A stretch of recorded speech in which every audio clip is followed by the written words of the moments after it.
10. First, the highlights.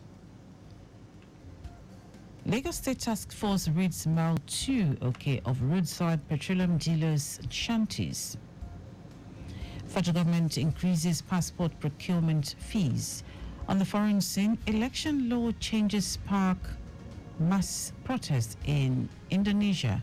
And in sport, Falconets gear up for Australia friendly at FIFA Women's Under-20 World Cup in Colombia. Now the details. I am Dele Agadumo.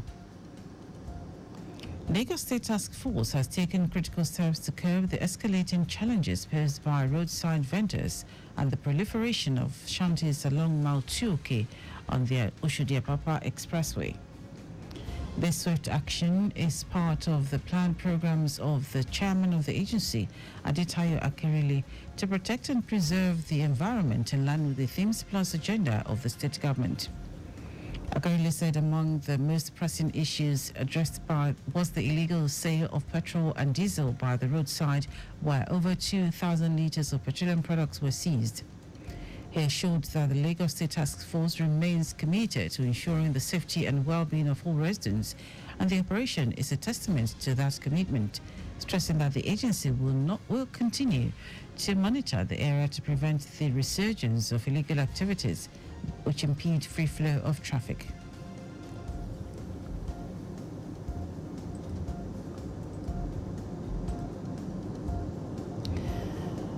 The Lagos State Health Management Agency, LASHMA, has restated its commitment to sensitize residents in the state on the benefits of Ilera Eko and the responsibilities of service providers in ensuring the protection of the rights of consumers under the Lagos State Health Scheme, LSHS.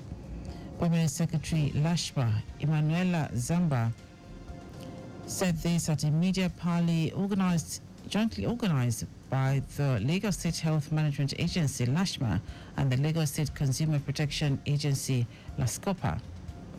Zamba said the program was aimed at discussing significant developments, innovations, and consumer protection in health management services across Lagos State in commitment to the Ilera Eko scheme, which is now mandatory for all Lagosians in a bid to access quality healthcare delivery in the state.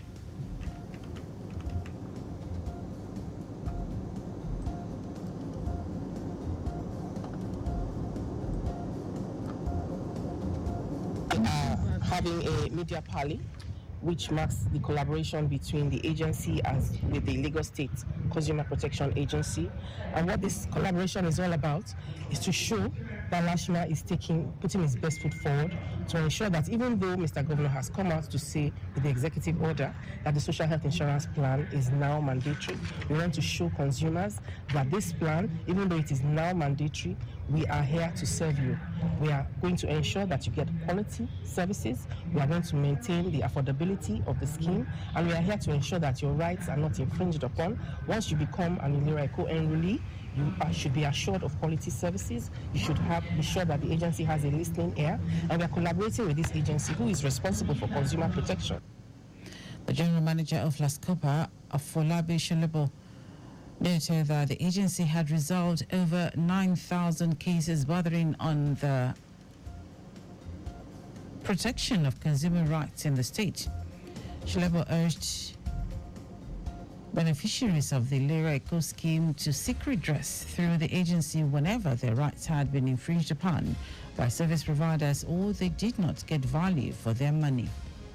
The bottom line is that if any of these either private or public hospitals are keen into this scheme, we expect quality and standard services being rendered to the beneficiaries, who we'll refer to as consumers. So I think it's a very laudable thing, and the public should be well assured that the Lagos State Consumer Protection will always protect their rights, no matter who is involved and no matter whose ox is God. That is rendering quality and standard services to members of the public.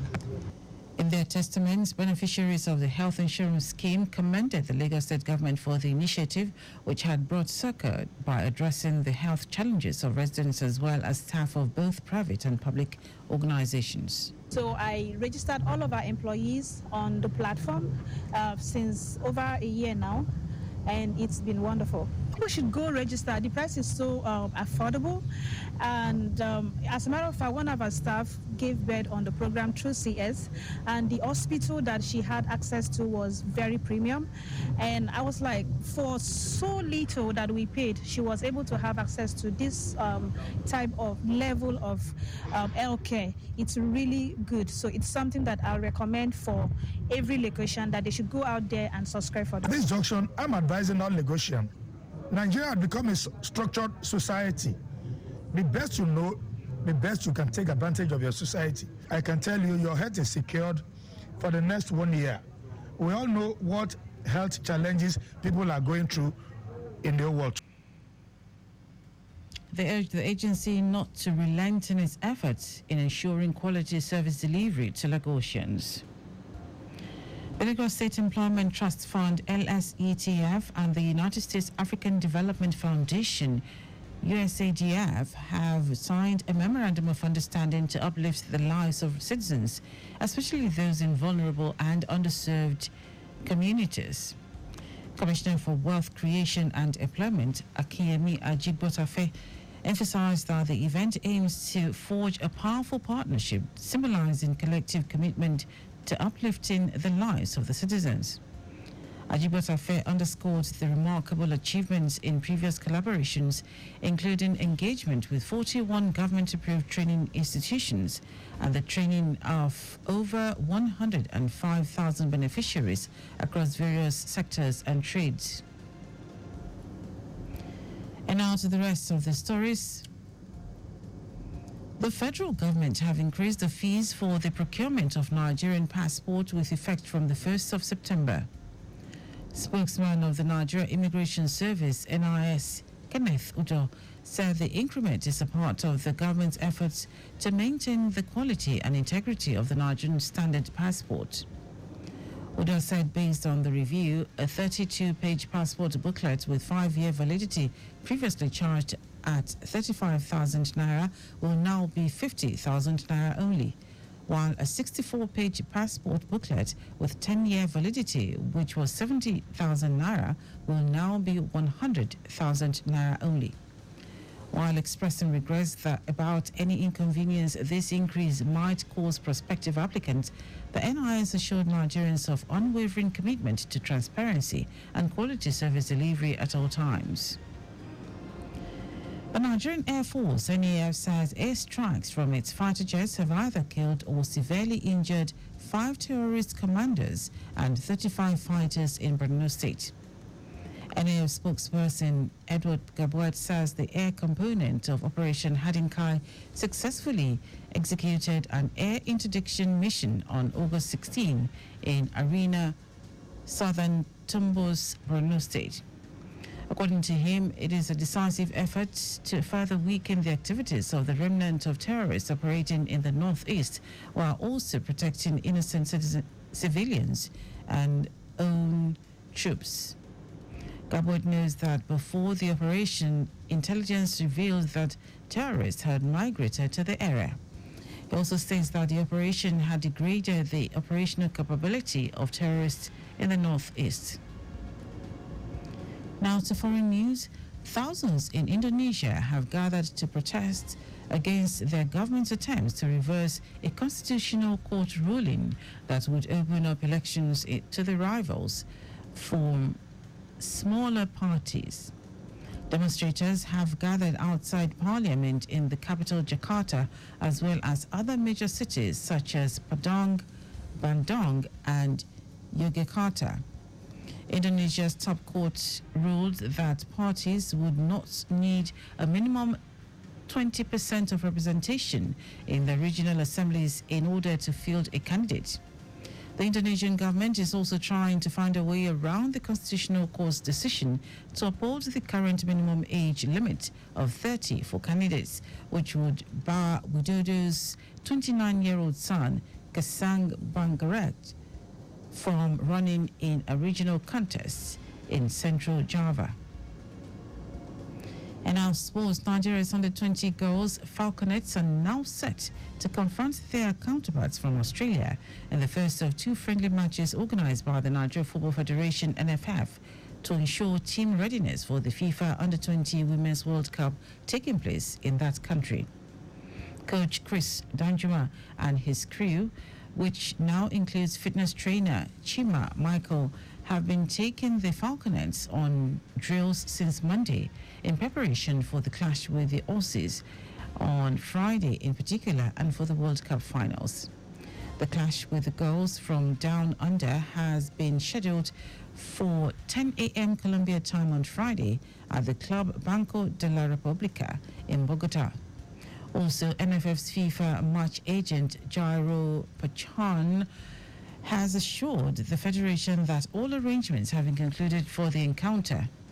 The Falconets will tackle Mexico in another friendly match at the same venue on Monday. And that ends our news at 10. Just before we go, slow down at road junctions, intersections and pedestrian crossings.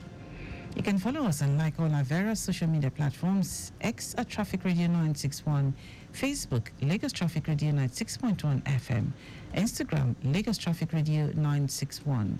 Subscribe and watch the news and programs live on YouTube at Traffic Radio 961. You can also visit our website www.trafficradio961.ng. Did you know the Sanwo-Olu administration completed the Lekki Free Trade Zone jetty and offloading platform? You can get more details on the state government website. To end the news, are the highlights of the major stories. Lagos State Task Force has taken critical steps to curb the escalating challenges posed by roadside vendors and the proliferation of shanties along Mile 2 Oke on the Oshodi-Apapa Expressway. The federal government has increased the fees for the procurement of Nigerian passports with effect from the 1st of September. We also told you that thousands in Indonesia have gathered to protest against the government's attempts to reverse a constitutional court ruling that would open up elections to their rivals from smaller parties. And in sport, Nigeria's under-20 girls Falconets are now set to confront their counterparts from Australia in the first of two friendly matches organised by the Nigeria Football Federation to ensure team readiness for the FIFA Under-20 Women's World Cup taking place in that country. For contact with the newsroom, send a message to info@trafficradio961.ng. That is news broadcast compiled by Kayode Mafolashiri. I am Dele Agadumo. Good morning. Thank you for listening.